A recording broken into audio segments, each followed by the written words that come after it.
For some students, the HSK is not just a proficiency test, but also a roadmap to learning Chinese. Is treating it as such a good idea? And if you do, what should you keep in mind?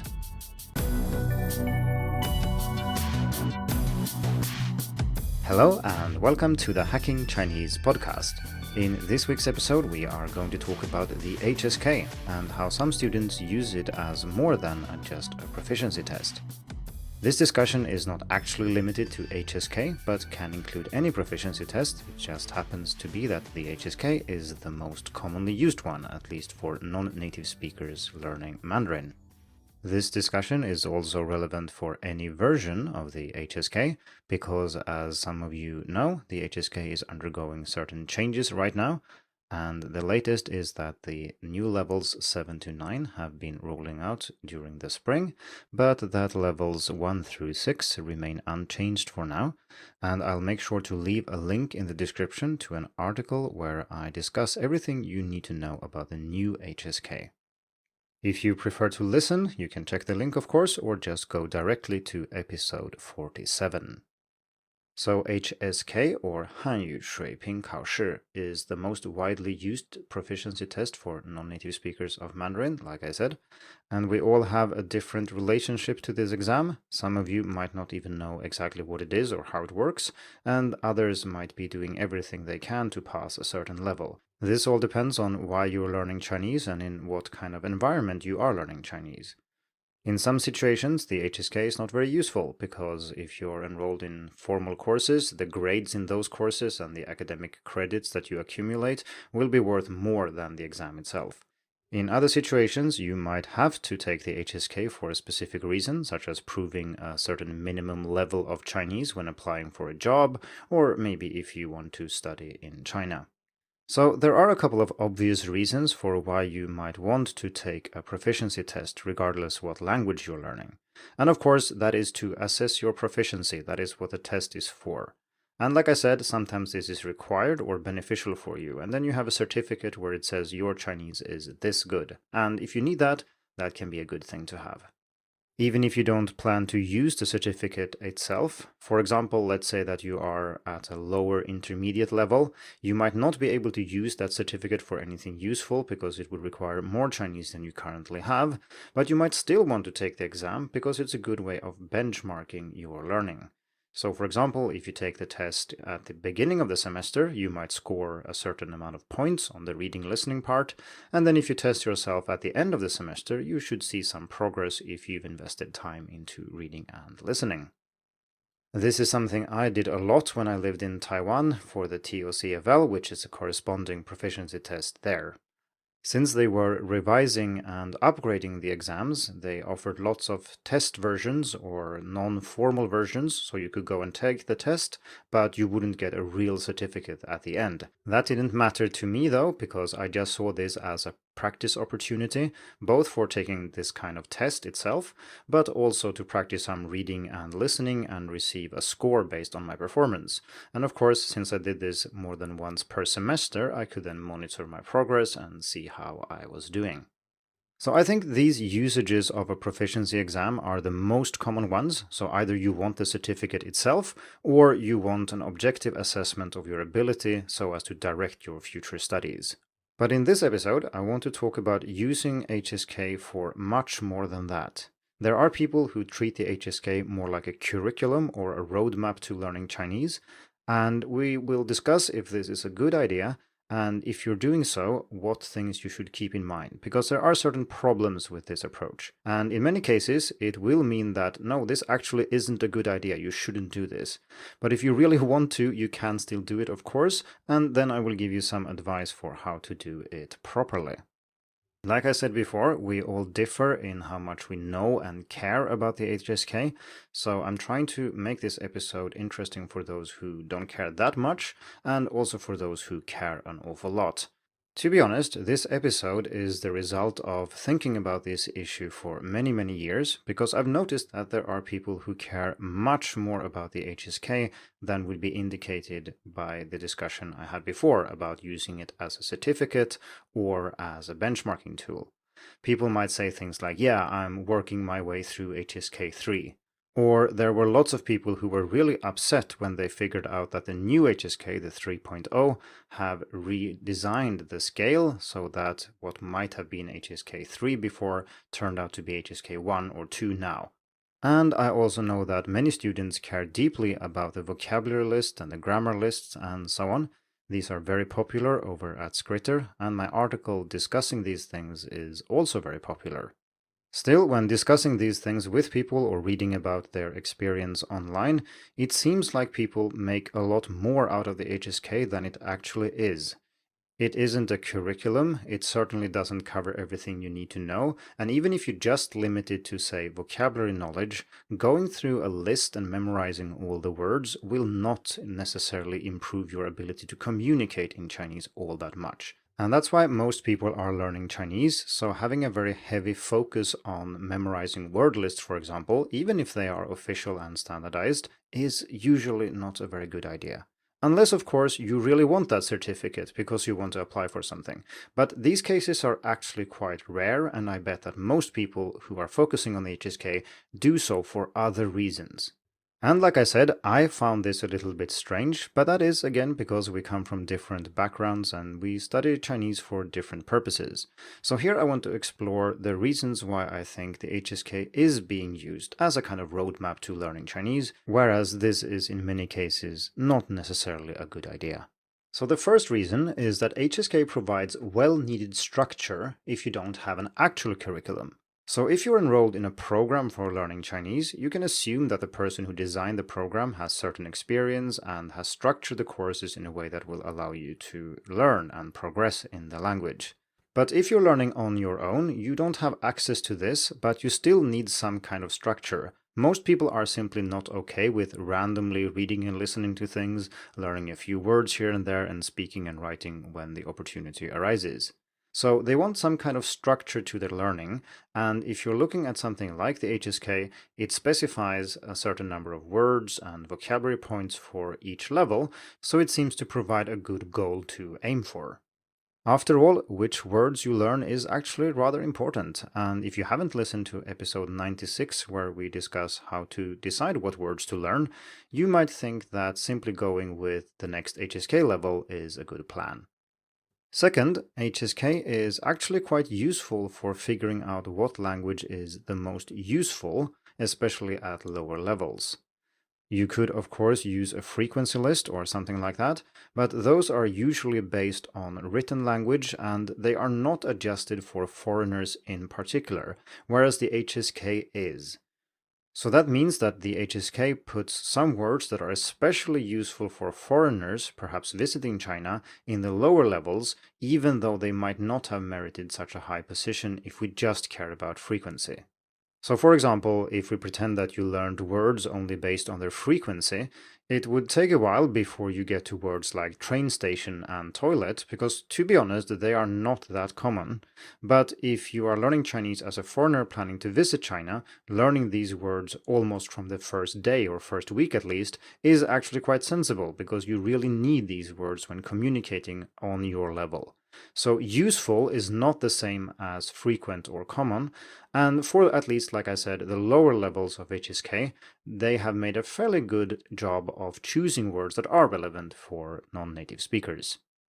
Finally, I think HSK is useful because it offers a universal way of grading content according to difficulty. And even if this is often not done in a consistent and sometimes not even reasonable manner, many content producers still label their listening and reading practice as, say, HSK 2 or 4, and that gives you some indication of the difficulty. But like I said in episode 115, when we discussed the best listening resources for learning Chinese, these labels are sometimes applied willy-nilly without any regard for the actual standards that underlie these levels. And of course, now that we have HSK 3.0 rolling out, everything is made even more confusing. An alternative is to do what I do at Hacking Chinese Resources and simply call it beginner, intermediate, and advanced, but of course nobody knows what that means either unless you specify it, and these categories are sometimes too broad to make sense. I think these three reasons, along with the certification and benchmarking, can explain at least mostly why people care so much about the HSK. But this doesn't stop this from being mostly misguided, in my opinion. The best example of this is the large number of students who feel upset about the rearrangement of the HSK levels. So let's have a look at what I wrote about this back in 2021 when the new standards were announced and the most number of students were the most upset about it. Here is what I wrote. There are many students who care a lot about HSK, probably because it provides a roadmap to learning Chinese. That's fine, but remember that the HSK is just a yardstick against which you compare certain aspects of your proficiency. It is not the language itself. Changing the yardstick does not change what it measures. I've seen many students who are dismayed by the fact that the level they are working towards now will be equal to a lower level according to the new standard. For example, the current HSK 3 contains roughly the same amount of vocabulary as the new HSK 1. 600 versus 500 words, respectively. If we measure only vocabulary, someone currently at HSK 3 would then, in theory, be downgraded to HSK 1. But so what? Your Chinese proficiency does not change because of how many words are listed under a certain number in an official document. The language itself does not suddenly become harder because more is required for a certain level on an exam.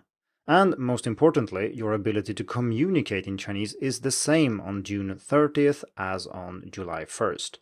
Nothing has changed. Being upset about one's ability being downgraded from HSK 3 to HSK 1 is a little bit like a golfer being disappointed that their drive is suddenly shorter when measured in meters instead of yards after taking a flight to a European tournament. Oh, I guess I'm 10% worse than I was yesterday. That's clearly nonsense, and so is worrying about your Chinese being downgraded. The way we measure something like this does not change the thing measured. The map is not the territory. A proficiency test is not the language itself. Okay, so that was what I wrote in 2021, and of course I caveated this by saying that if you really do care about the certificate, then obviously a changing scale might influence your choices and how you approach the exam, but for most people this is not really the case. So let's have a closer look at the problems with treating the HSK as a roadmap to learning Chinese. You can probably come up with more reasons that I haven't mentioned, but I've identified 8 that I want to share with you today. So the first is that the HSK is not communicative. Languages are, of course, about communicating, so if you focus too much on, say, vocabulary lists or grammar lists or something else, that means you are missing the point. You can be very good at communicating with few words, and you can be really bad at communicating, even though you've memorized all the words in the list. This means that you can do rather well on the exam, but still be bad at handling actual communicative situations in Chinese. Number 2 is about focusing mostly on receptive skills, and that would be reading and listening. And when you learn Chinese, this is not a problem, but most people take the HSK exam that doesn't include speaking. And the reason this is separated out is, of course, that it's much more expensive to administer an exam when you have to have a native speaker, a trained person who knows the standards and so on, who can assess someone's speaking ability in a live conversation, than it is to simply have multiple choice questions, or even have written answers that are then graded later. Now, I don't think that spending lots of time practicing reading and listening in itself is a problem, but you have to realize that the kind of listening and reading questions that appear on exams are quite different from those that appear in real life, so if you focus too much on the former and neglect the latter, your communicative ability, like I said for item 1 here, doesn't really improve as much as you would like. Number 3, a heavy focus on vocabulary and grammar points. And this is not very strange. If you look at the standard document that describes the levels and so on, most of the document is just a word list, and some of it is like a list of syllables, and you have handwritten characters in the new version, and you also have grammar points. So it seems like this standard is about the words, not what you can do with them or the types of situations you can deal with, but just the words and the grammar. Compare this with, say, the CEFR, the Common European Framework of Reference for Languages, which also describes different levels, but it would be bizarre to think that they issued long lists that specified what you should know for A1, A2, B1, B2, C1, C2, and so on. The reason is that the underlying approach or attitude towards language is different. It's about what you can achieve, what you can do, and that is what these standards define. And then naturally, you do need words and grammar to be able to do things with a language, but these aren't the point. Over to number 4. Even though there are long vocabulary lists, some important words are actually left out of the exam. I wrote about this in a separate article a while back, and I'll put a link in the description, but some types of words are simply not on the HSK. So in 2.0, for example, we lacked words for things that are very common for students, for example, in their native countries, but aren't Chinese in origin. So, for example, things like 女王, queen, or 棒球, baseball, which obviously aren't common phenomena in China, are not on the list, even though most people who study Chinese might want to use these words. The word lists also lacked names, and this sounds okay, I mean personal names is fine to leave out, but things like 美国, the US, or 日本for Japan are very important words to know, and if you stick very closely to the HSK lists, you will miss things like this. Another category that's left out, perhaps more understandably, but still regrettably, is profanity. And I don't mean very vulgar swear words here, I mean everyday, fairly mild profanity such as 傻瓜 for fool or 笨蛋 for idiot. And these are not terribly offensive, and they are very, very common in Chinese, and yet you will not learn them on the HSK. Number 5. Speed matters perhaps too much on a proficiency exam like the HSK. And this is a question that I have discussed previously on the podcast, namely in episode 43. When I first took these exams many years ago, I was a bit frustrated because I felt that I could read everything, I could understand everything, but I simply did not have time to read all the questions and answer them. Essentially, if I had had twice as much time taking the exam, I would have nailed it, but since I didn't, I failed.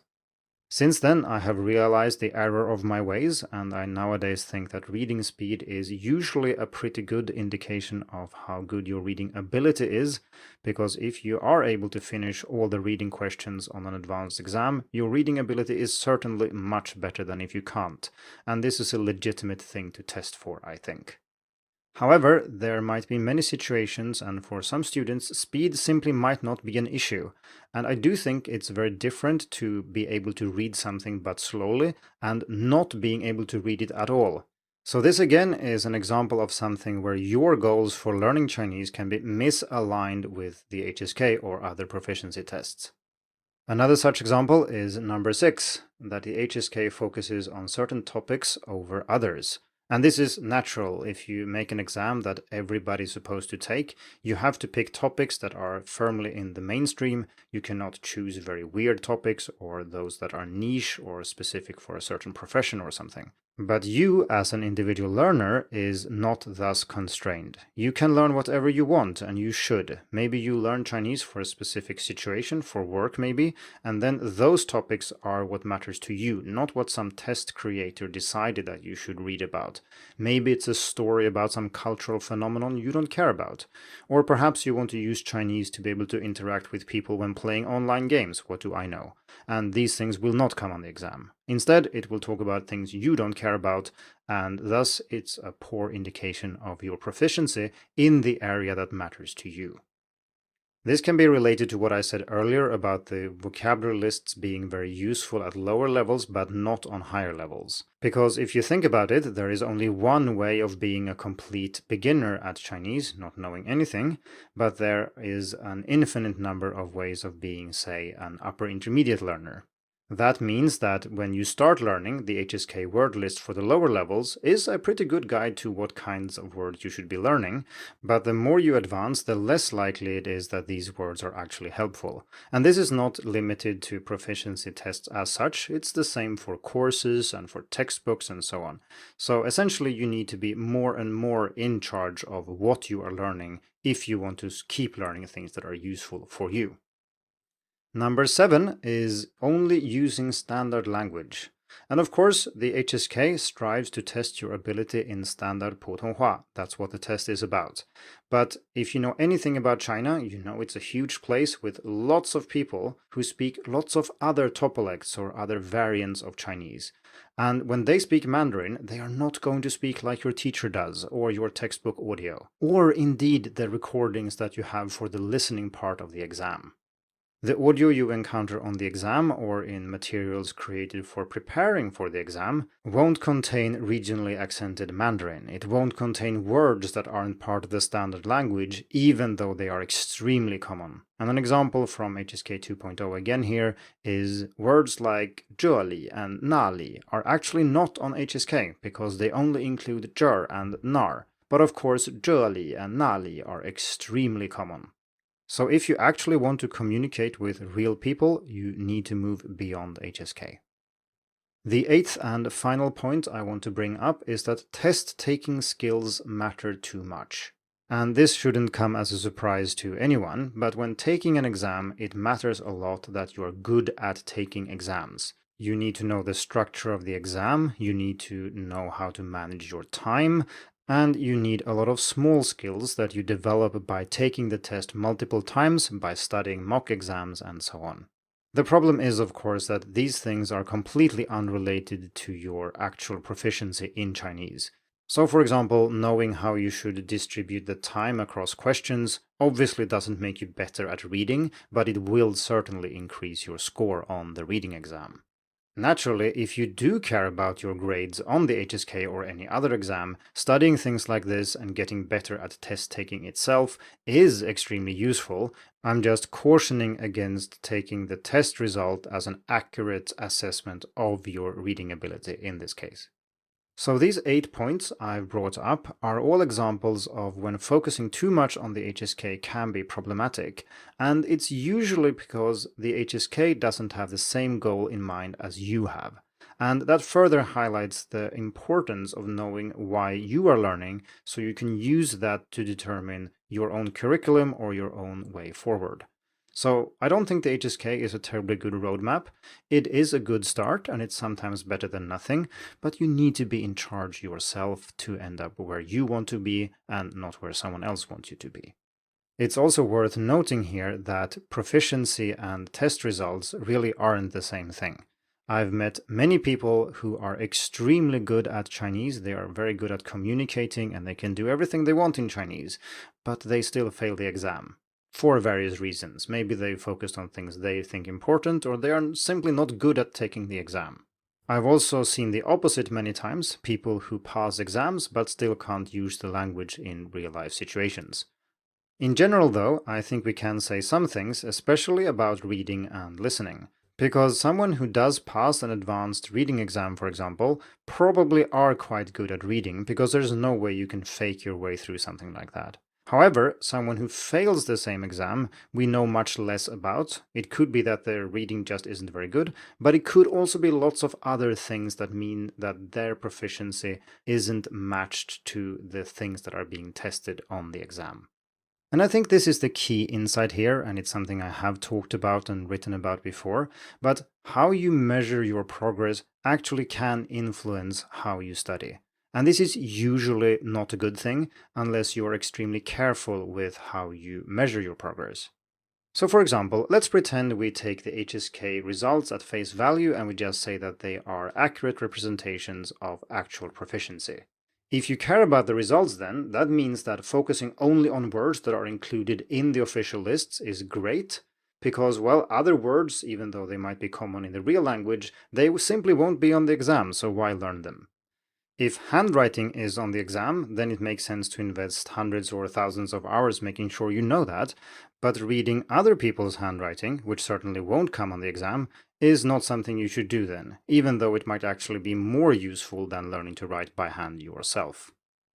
Another example might be that it makes sense to focus only on perfectly standard language, even though almost nobody speaks like that in real life. These types of learning strategies are obviously clearly misguided and will have negative consequences for your learning long term, but this is the kind of thing that will happen if you focus too much on the HSK. Now, like I said in the introduction of this episode, I don't think it's bad to focus on the exam or thinking that the HSK is important. That's fine, but do keep these things in mind and don't take it too seriously. Remember that language is about communication and the HSK is not.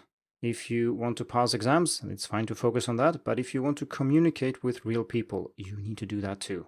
You can, of course, use HSK for benchmarking and for motivation to have milestones along your road to fluency, but then you have to keep in mind the caveats that I have discussed in this episode. The HSK certainly doesn't measure anything, and it doesn't measure some things very well at all. So do make sure that you have milestones that are about what you can do with the language, what you can achieve, what you can communicate, not just a score on a test paper. Thank you for tuning in to the Hacking Chinese podcast. If you like this episode, please share it. More information and inspiration about learning and teaching Chinese can be found at hackingchinese.com. See you in the next episode, and until then, good luck with your studies.